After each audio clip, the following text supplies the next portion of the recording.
Hey mga bros, mabalita nga tayo dito po kay Robert Bolick. Yes, sa ganda nga ng nilalaro nito sa SEA Games mga kabros, ay talaga na-attract na naman syempre talaga ang San Miguel Beermen sa kanya. Yes, sa tagal-tagal kasing hindi na matuloy-tuloy ito pong Bolick to SMB, ngayon mga kabros ay gusto na lang itong tuparin mga kabros na ito sa answer reports and rumors na sa wakas ito tinutuloy na ng San Miguel Beermen ang pagkikipag-negotiate dito kay Robert Bolick dito po sa NLEX Road Warriors. Alam din naman natin kasi dito sa NLEX ay MVP group ito mga kabros, di rin basta-basta, kaya nga ang SMB ngayon ay nag-iisip-isip sila sino ba ang players na pwede nilang bitawan para matrade ito pang si Robert Bolick sa kanila.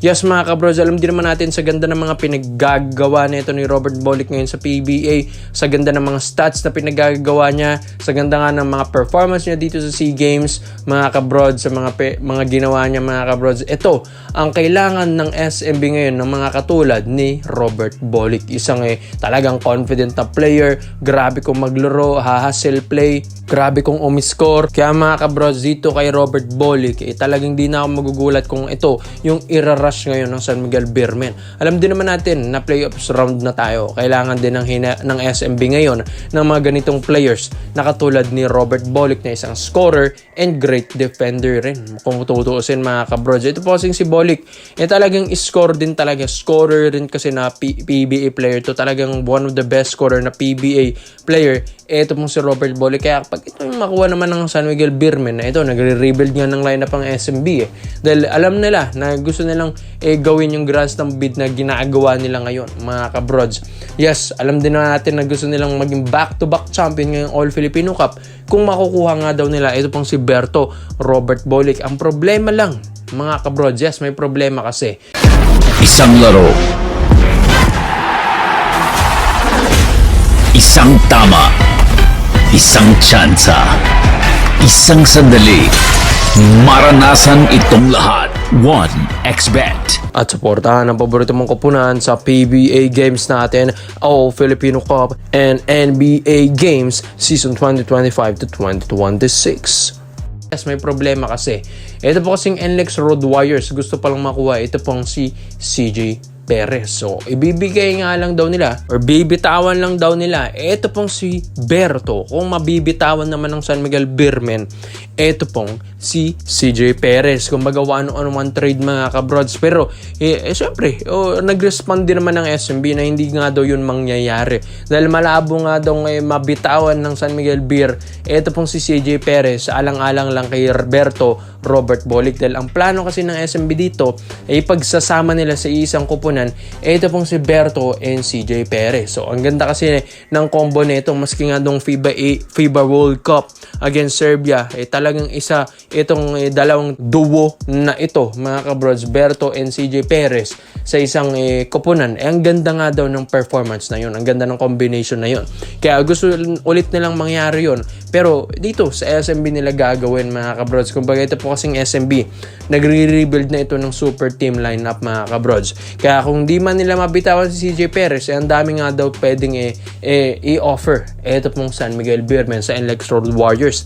Pwede nga din nilang i-offer yung mga first pick neto, mga future round picks neto, plus isang role player para sa SMB kung papayag ang NLEX Road Warriors mga kabrods. Dahil ayon sa reports and rumors, maselan na rin ng NLEX, hindi na rin yan basta-basta papayag ng ganun-ganun lang. Dahil ang NLEX Road Warriors ay isa rin naman sa mga contender ngayong All Filipino Cup 2026 and isa rin sila sa mga nakapasok ngayong playoffs round. Kaya kailangan nila ng isang Robert Bolick sa NLEX. Kaya ito mga kabrods, kung gugustuhin man ng SMB na makuha talaga ito pong si Berto Robert Bolick, kailangan gandahan ng SMB yung offer nila. Gandahan nila or bigyan nila under the table kung pwede sa NLEX yun. Kaya mga kabrods, sa tingin nyo ba, dapat bang makuha na ng SMB ito pong si Robert Bolick, and ano naman yung pwede nilang gawin para makuha si Berto Robert Bolick o yung mga pwede nilang i-offer sa NLEX? Kaya komento mo lang po dyan mo dito mga brods at isa natin yan. Dito naman po tayo sa kabilang balita naman natin mga kabrods, Mark Barroca. Ito nga daw yung gusto ng kunin din ni Coach Tim Cone para sa Barangay Nebra San Miguel. Bakit? Alam din naman natin na medyo nag-alangan din ng Ginebra na makapasok yung playoffs round ngayong All Filipino Cup 2025 to 2026. Dahil nga sa mga players na ito na point guard na hindi man ganun ka-clutch nga daw mga kabrod. So, alam din naman natin na veterano na rin yan. Sino Scotty, sino RJ Barrientos, Stephen Holt, mga point guards nila. Pero mga kabrods, kulang pa nga daw John Pinto, kulang pa nga daw sa talagang yung mindset na veteran, mindset na champion player na katulad nga daw ni Mark Barroca. Yes, sa dami-dami nga daw pwedeng makuha ng Barangay Nebra San Miguel ngayon. Ito nga daw si Mark Barroca, mga kabrods, ang nababalita na gustong kunin at i-recruit ni Coach Tim Cone para sa Barangay Ginebra San Miguel. Yes, kung kukuha na naman daw ng batang player or batang point guard ang Barangay Ginebra San Miguel, ano na naman ang mangyayari? Pagdating na naman ng mga playoffs, pagdating na naman ng mga semis, finals, nawawala yung mga rookies na yun. Unlike daw sa mga veterans kasi na talagang kayang-kaya nilang gumawa ng paraan, kayang-kaya nilang mag-clutch, hindi kabado, composed na player, kalmadong player, mga kabros na katulad ni Mark Barroca. Alam din naman natin na ito pong si Coach Tim Cone and Mark Barroca, matagal na rin itong nagsama sa Pure Foods franchise, maski ngayong Grand Slam bid na ginawa ng Sunmade Coffee Mixers, diba dati yun mga kabrods. And itong si Mark Barroca ngayon, hindi pa rin nawawala yung laro na ito mga brods. One of the consistent player ito ng Magnolia Chicken Templados Hot Shots ngayon, and gustong kunin naman ulit ni Coach Tim Cone. Yes mga kabrods, so ito, pwede nilang ma-recruit talaga ito pong si Mark Barroca kung gugustuhin man talaga at kung ipipilit man ito ng Ginebra na ma-recruit at ma-trade nila. So syempre sister team ito, madali na lang ito para sa Ginebra. So ito 3-team trade ang mangyayari dito. So hindi lang naman si Mark Barroca ang pinaplano ngayon ng Ginebra, maski ito pong si Kent Bazemore. Yes mga kabro, ito po kasi si Kent Bazemore na ito, nababalita nga na babalik ito sa basketball stage and basketball pro league mga kabrods. Ito po kasing si Coach Sean Chambers nababalita na gusto niyang i-recruit at bagay nga daw si Kent Bazemore dito sa PBA. And yun, syempre nagre-respond din naman yan si Kent Bazemore na ito, tinutulungan nga niya yung FEU squad ni Coach Sean Chambers. Pero ito nga, sa opportunity na makapasok nga daw ng PBA ay open naman siya.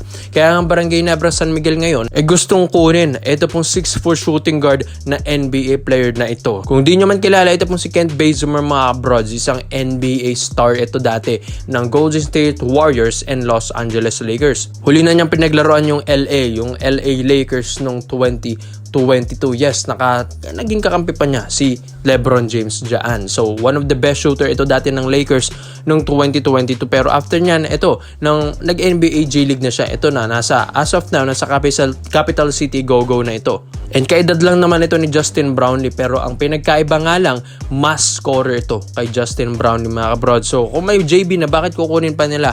Ito pong si Kent Bazemore. Ito kasing Barangay Nebra San Miguel mga brods, gusto nilang mag-explore pa ng mga ibang imports. Gusto nilang mag-experiment na baka nga daw si JB rin ang isa sa mga problema. Bakit hindi nakakapag-champion ulit ang Ginebra? Baka nga daw time na para mag-experiment naman, time na para mag-iba naman ang import na katulad ni Kent Bazemore. Magaling na player to mga kabrods, sa NBA player.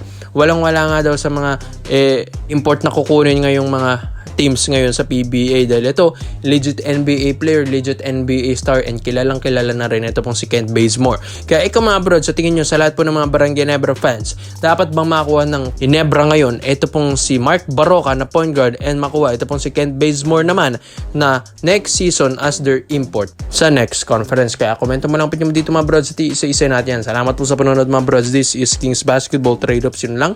I'm out.